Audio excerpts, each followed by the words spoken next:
नमस्कार, मेरा नाम डॉक्टर गणेश्वरी ब्राह्मणकर है। आज हम डिस्कस करेंगे लर्निंग डिसेबिलिटीज़ के बारे में। Learning disabilities are the problem that affects brain's ability to receive the information, to process the information and to analyse the information. जो बच्चे लर्निंग डिसेबल होते हैं, ऐसे बच्चों को जब भी हमको इन्फॉर्मेशन प्रोवाइड करते हैं, वो उस इन्फॉर्मेशन को या तो बराबर रिसीव नहीं कर पाते, या तो प्रोसेस नहीं कर पाते, या तो उसे एनालाइज नहीं कर पाते, जिसके कारण ऐसे बच्चों का एकेडमिक ग्राफ बाकी बच्चों के कंपैरिजन में पुअर होता है। लर्निंग डिसेबिलिटीज़ को 3 एरिया में डिवाइड किया गया है। पहला है डिसलेक्सिया। डिसलेक्सिया को अगर आपको समझना है तो आप तारे ज़मीन पर जो मूवी है वहाँ के ईशान अवस्थी को समझने की कोशिश कर सकते हैं। ये बच्चा हमेशा कंप्लेन करता है कि उसको शब्द जो है वो टेढ़े मेढ़े दिखते हैं, उल्टे पुल्टे दिखते हैं, या डांस करते हुए दिखते हैं। इसी का मतलब है कि ये बच्चे का ब्रेन उस इन्फॉर्मेशन को बराबर रिसीव नहीं कर पा रहा है।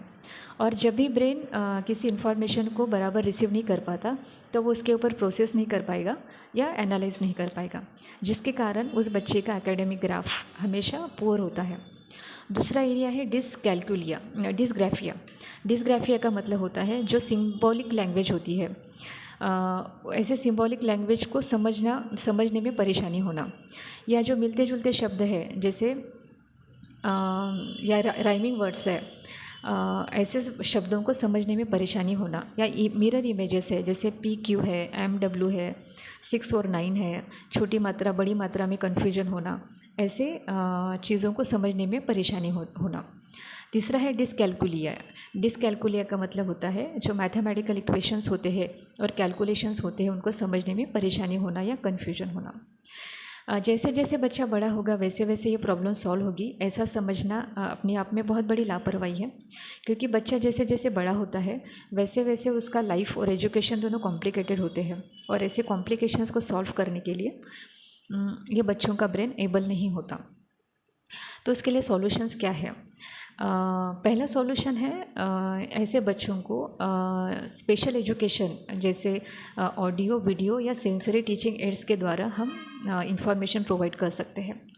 बीइंग होम्योपैथ डॉक्टर, मैं आज आपको होम्योपैथिक सॉल्यूशंस के बारे में बताना चाहूँगी।